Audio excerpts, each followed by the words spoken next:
celebrating 75 years. In national news now, top aviation leaders gathering to discuss a recent series of close calls involving commercial flights. Washington correspondent Anna Warnicki in the nation's capital with the latest. Airline leaders called the recent string of incidents troubling. The latest happening here in D.C. just last week when two commercial aircrafts almost collided on the runway. More mistakes than usual are happening across the system. Transportation Secretary Pete Buttigieg says he's concerned about the recent uptick in close calls. On runways, at gates when planes are pushing back, in control towers, and on flight decks. Buttigieg says the incidents, both in the sky and on the ground, are troubling for an industry that hasn't had a deadly crash for almost a decade. These recent incidents must serve as a wake-up call for every single one of us. On Tuesday, the FAA and NTSB launched their 7th investigation this year after a taxiing airplane took a wrong turn at Reagan International Airport and crossed the runway in front of another plane preparing to take off. Including one at Austin where the aircraft came within 100 feet of each other. FAA Acting Administrator Billy Nolan assured passengers that it is safe to fly. There's no question that aviation is amazingly safe. And says he called Wednesday's summit to identify any patterns between the incidents so the industry can reevaluate its safety standards to prevent another near miss from happening. Concrete steps that we can take in the near and midterm to make the world's safest transportation system even safer. Nolan also raised the questions on whether the increased demand in air travel contributed to these incidents or if the industry is prioritizing efficiency over safety. For now, in Washington, I'm Anna Warnicki. Back to you. All right. Thank you, Anna. A federal search underway into how Silicon Valley Bank crashed so suddenly and who was aware of its worsening financial condition. The Justice Department and the Securities and Exchange Commission conducting separate investigations into SVB's rapid collapse. As those probes press ahead, some lawmakers are demanding stricter regulations for U.S. financial institutions. Sources saying these two federal probes into the rapid meltdown of Silicon Valley Bank are just beginning as debates about tightening restrictions on the banking sector is heating up on Capitol Hill. Why did this happen and happen so suddenly?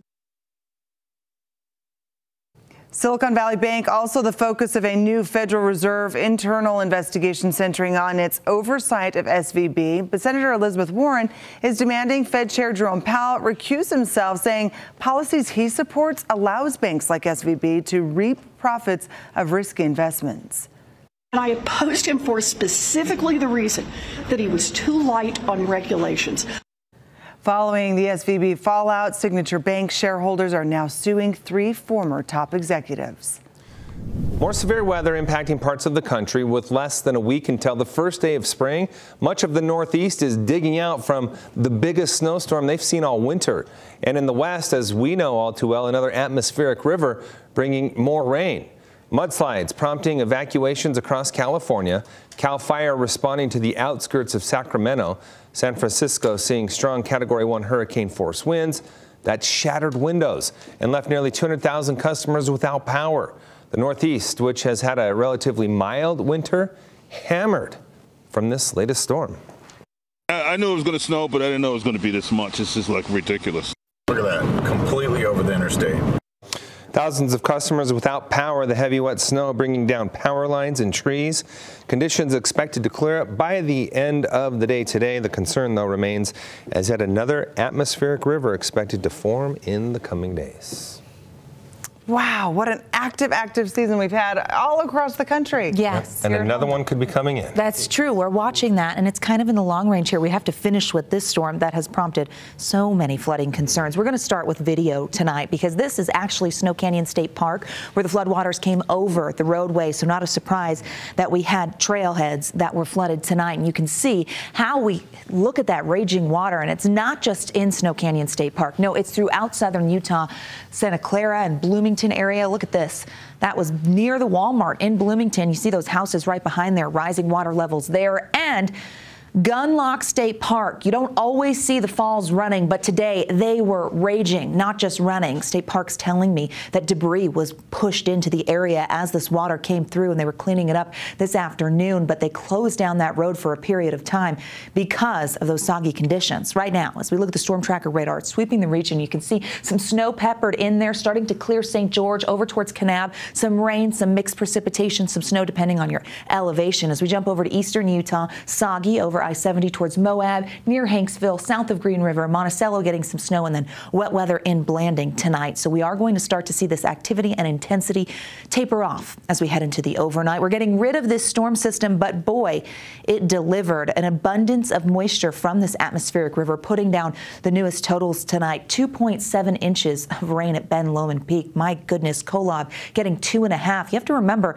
this is in a relatively short amount of time. Yesterday through today, almost an inch and a half at Zion National Park, 1.38 in Cedar City, backside of the Wasatch, pretty close to Cedar City totals at 1.34. It's snowing in Cedar right now. That will dwindle. 1.11 in Pleasant Grove. New Harmony got over an inch. 0.8 in Kanab. That number going up, considering that we still have active conditions overhead in King County. 0.5 inch in Ogden, and Salt Lake International getting more than 1/4 inch of rain. And Salt Lake typically is shadowed by the Oakers, so for us to do that well gives you an idea of the intensity and the strength of this atmospheric river. Now, live look at Bryce Canyon shows snow on the ground, slushy conditions. We still have that winter storm warning in effect for some. As we look at some of the snow totals from this storm, Brighton got 19, 17.2 at Alta, over 1 foot at Solitude. Park City got the same, 10 inches at Powder Mountain. Heavy, wet snow. That's what this storm delivered with high snow levels. Again, that winter storm warning in the southern mountains holding on through tomorrow morning. Everything else sort of expiring 6 a.m. tomorrow. We'll see that go away, and we know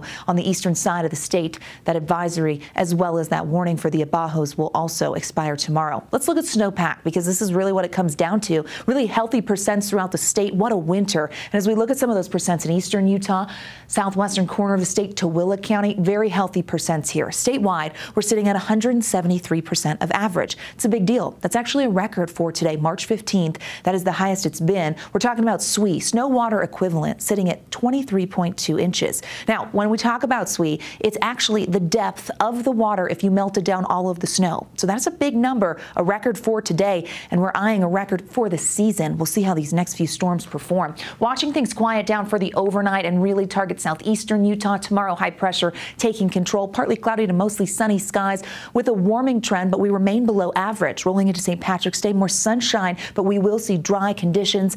We won't get back to seasonal norms as we make it through the next couple of days, but temperatures will rebound slightly towards the end of the work week. Looking at those numbers, 30s and 40s along the Wasatch Front. Cold with teens up in Cache Valley and the backside of the Wasatch. 30s, 40s, and some 50s on the eastern side of the state, where an isolated shower could hold on. I-15 corridor in the 30s and 40s for tomorrow, and 50s in St. George, when typically this time of year they're in the mid-60s. We do dry out and stay dry for a couple of days here, which will be really nice. Heading into next week, though, we kick off spring with the potential for that atmospheric river. Yeah, we're going to keep a close eye on that, because it brings the chance of additional valley rain and mountain snow, soggy conditions, and we were flooding today. If we get another one of those, we've got to really pay attention.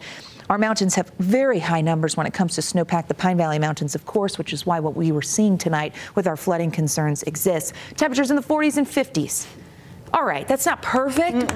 But not bad. Okay. All right. The peanut gallery has spoken. I want perfect. Okay. Always. You want perfect. Yeah. You are perfect, so you want perfect. I get it. Thanks, Alana. We appreciate it. Time now for Look at Sports with the perfect one. What? Where? Did you miss the comment that just happened? All right, the Wolverines playing tonight in what is traditionally a pretty rough environment. Yeah. That's a tough place to play down in Albuquerque, the pit. Utah Valley opens up NIT play tonight in the PIT. We'll show you how they did in the pit. And we got a report from Sacramento, where Utah State will be counting on its fans to help them out in the NCAA tournament tomorrow morning. Stay with us, everyone.